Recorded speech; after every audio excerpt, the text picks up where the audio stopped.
जी की मृत्यु जो है वो पूरे देश की नहीं, पूरे विश्व का एक बहुत बड़ी क्षति है। क्या कहा जाए, जिस तरीके से देश में आर्थिक हालात कैसे भी रहे हों, मनमोहन सिंह ने जिस तरीके से सामंजस्य बिठाया, 10 साल तक देश के प्रधानमंत्री रहे, उनके कार्यकाल के दौरान जो जो महत्वपूर्ण काम हुए, आज लोग उन्हें याद करते हैं।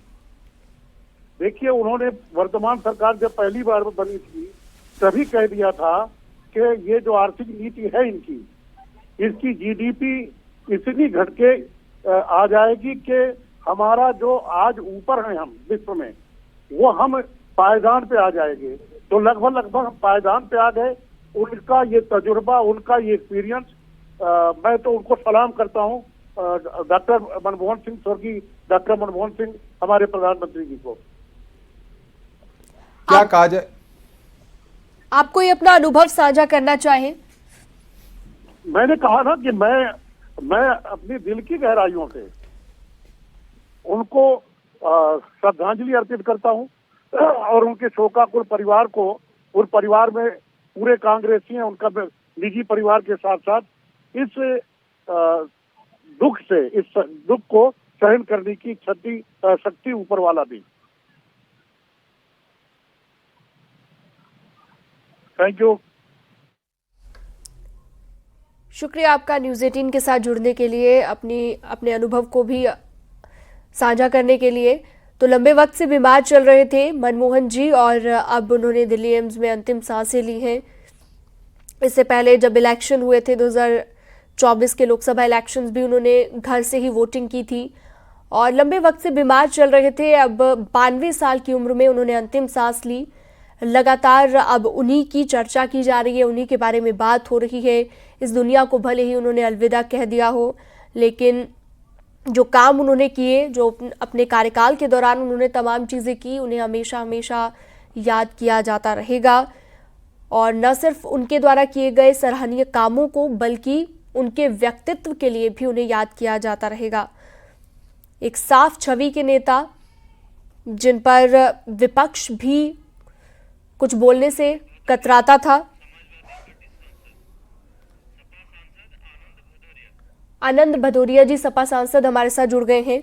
आनंद जी, दुख का ये क्षण, दुख का पल देश के लिए अपूर्णीय क्षति, मनमोहन सिंह नहीं रहे। जी, हम सभी दुखी हैं जब से ये समाचार मिला है।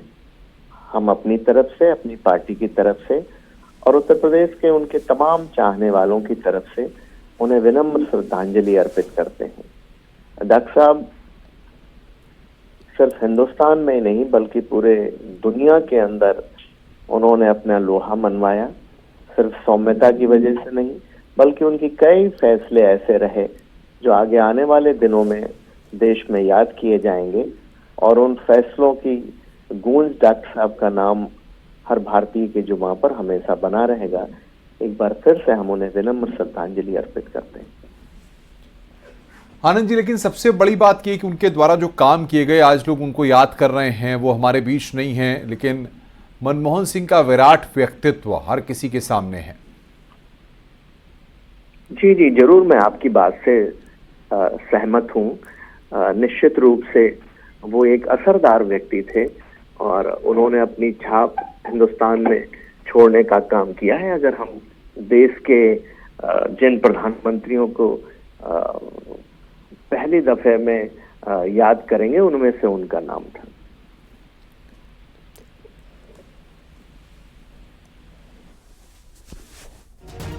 बहुत शुक्रिया आपका न्यूज़ 18 के साथ जुड़ने के लिए।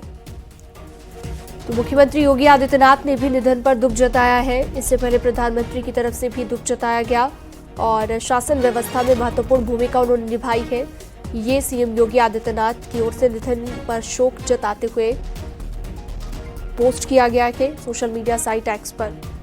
तो महान अर्थशास्त्री अब नहीं रहे। अब अपने इंटरमीडिएट लेवल पे भी, हाई स्कूल लेवल पे और इसके बाद में भी और यूनिवर्सिटी स्तर पे भी और बाद में विदेश भी गए और देश में तमाम पदों पे रहे। तो उनका अनुभव, उनका ज्ञान और उनका सोच, इन तीनों ने जो भारत को मजबूत बनाने में, भारत की अर्थव्यवस्था को मजबूत बनाने में योगदान दिया और कभी भुलाया नहीं जा सकता। उनके जितने आर्थिक सुधार हैं सब डॉक्टर मनमोहन सिंह की देन है। 1991 के बाद सर 1991 वो वित्त मंत्री थे चंद्रशेखर जी की सरकार के बाद, जब नरसिम्हा राव जी की सरकार थी तो उन्होंने ही आर्थिक सुधार लागू किए थे, इकोनॉमिक रिफॉर्म्स जिन्हें बोलते हैं।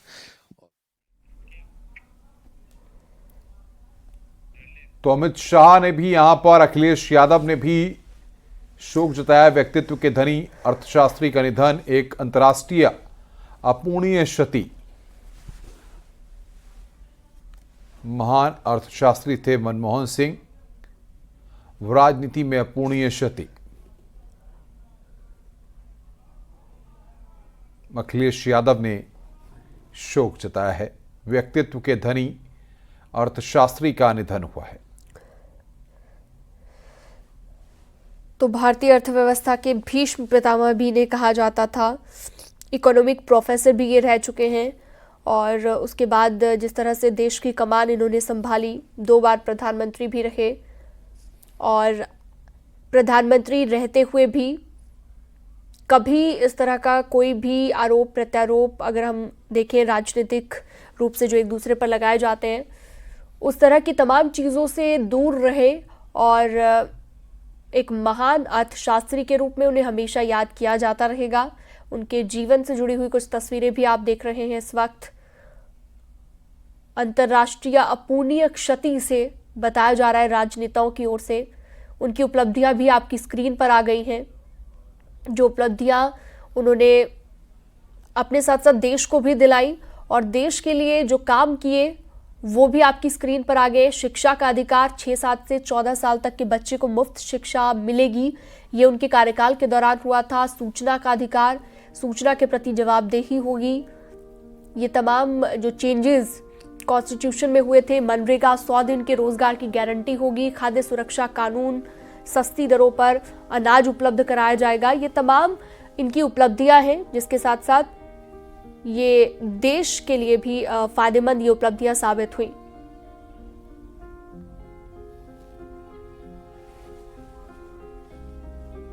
तो इकोनॉमी सुधार के लिए भी उन्हें हमेशा याद किया जाता रहेगा। उनके व्यक्तित्व के लिए, विनम्र स्वभाव के लिए। कम ही लोग ऐसे होते हैं जिन पर बायोपिक बनाई जाती है, फिल्म बनाई जाती है। मनमोहन सिंह एक ऐसे राजनेताओं में से एक थे जिन पर मूवी भी बनाई जा चुकी है। बड़े पर्दे पर भी उनके राजनीतिक सफर को उतारा जा चुका है और कई ऐसी स्कीम्स वो लेकर आए जो आपकी स्क्रीन पर आप देख रहे हैं उपलब्धियां। उन स्कीम्स का फायदा देश की जनता को मिला। और बातचीत करने के लिए एसपी सिंह बघेल इस वक्त हमारे साथ जुड़ रहे हैं बातचीत करने के लिए फोन लाइन पर। बघेल साहब, क्या कहेंगे आप? काफी दुखद खबर है और बहुत कम नेता ऐसे होते हैं जो अपनी पहचान हर क्षेत्र के साथ साथ हर वर्ग के लोगों में बनाते हैं। मनमोहन सिंह ने देश ने एक बहुत मृदुभाषी, सौम्य, विनम्र, अच्छे अर्थशास्त्री, दूरदर्शी प्रधानमंत्री रहे हैं, उनको खोया है। और मेरा सौभाग्य था कि जब वो प्रधानमंत्री थे मुझे सांसद रहने का मौका मिला, और जब वो प्रधानमंत्री नहीं थे तो स्टैंडिंग कमेटी फाइनेंस के वो चेयरमैन थे और मुझे एक सदस्य के रूप में उनके साथ काम करने का मौका मिला। तो बहुत नजदीकी से उनकी अर्थनीतियों को समझना और सीखने को बहुत मौका मिला। बघेल साहब, कोई अनुभव अगर आप साझा करना चाहें, मुलाकात कभी आपकी हुई हो? हाँ, मैं एक्चुअली के फाइनेंस में बड़ा कमजोर है, मैं किसान राजनीति करता हूँ। तो मुझे जब स्टैंडिंग कमेटी फाइनेंस में डाला गया तो उनके साथ रह करके मुद्रास्फीति क्या होती है, इकोनॉमी क्या होती है, सकल घरेलू उत्पाद क्या होता है, ये बहुत नजदीक से बहुत सीखने का अवसर मिला। और वैश्वीकरण, उदारीकरण और निजीकरण के युग में भारत को उन्होंने, और 3 काम के लिए तो बहुत जाने जाएंगे, एक सूचना का अधिकार, मनरेगा और कर्जा माफी, और वो बच्चों को प्राथमिक शिक्षा का मौलिक अधिकार, जिसके लिए हमेशा उनको याद करेंगे हम लोग। बघेल साहब, जिस तरीके से आप बता रहे हैं कि आपका एक अनुभव रहा उनके साथ, कभी कोई भाषण या कभी कहीं किसी कार्यक्रम में आपकी मुलाकात हुई हो, कुछ जिक्र हुआ हो, कोई राय मशविरा रहा हो? अहिल्याबाई होलकर की मूर्ति जब लगी तो मैं उनसे मिलने गया, तो पार्लियामेंट हाउस एनेक्सी में लाइब्रेरी में प्रातः वंदनीय पूर्ण श्लोका लोकमाता अहिल्याबाई की स्टेचू लगनी चाहिए। तो अपनी इंदौर की एमपी थी महाजन जी, तो मैं उनके साथ मिलने गया था। तो वो हम अहिल्या जी के काम बता रहे थे कि उन्होंने 12,776 मंदिरों का जीर्णोद्धार किया, समतामूलक समाज की बात करती थी, महेश्वरी साड़ियां अकाल पड़ा कर्नाटक से तो लेके आए, तो वो उन्होंने सहमति व्यक्त की। लेकिन मेरे से पूछा कि आपका क्या संबंध है, तो मैंने कहा हम लोग भी अहिल्याबाई होलकर के वंशज हैं। तो आप देखते होंगे कि पार्लियामेंट हाउस लाइब्रेरी में अहिल्या जी की मूर्ति लगी है, वो हमारी इंदौर की सांसद जी महाजन जी और हम लोगों के सहयोग से हुआ था। तो उसमें बैठ के और एक बार में वो मान गए कि अहिल्या जी का बहुत योगदान कल्याणकारी योजनाओं के लिए है।